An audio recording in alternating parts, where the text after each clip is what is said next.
This is McCook's Mr. Bill. It's an honor to have you here. Very few people could begin to guess what has conspired this last week with this flu that's coming in. Some say it's mild, but you never know.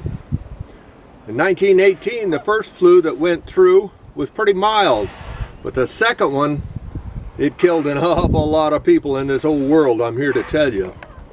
And so to keep yourself safer, you might just use a bucket of common sense.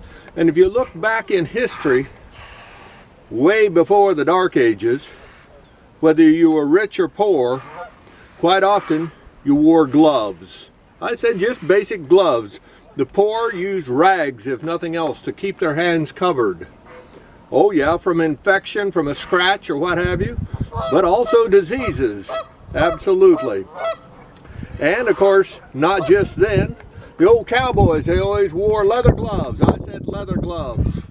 And that right there kept a lot of cowboys alive from the infections that they'd get and to keep their hands warm on a cold day like this out here. Absolutely. But there's all kinds of gloves. These are a rubber-based glove on the bottom part. These are a gardening glove. I use them religiously. When I was a kid, I had blood poisoning 3 times.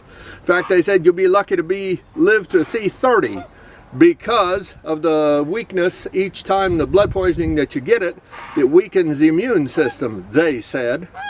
And so I was a lot more careful as I grew up, and gloves were always a part of my life. Perhaps you should consider, instead of washing your hands every 15 minutes, consider just wearing gloves. Wearing gloves. It was a popular thing throughout history, again, from the rich man and the rich woman on down to the poorest guy on the block. Absolutely. Gloves. One way to protect yourself in a world that is not safe. Thank you for your time.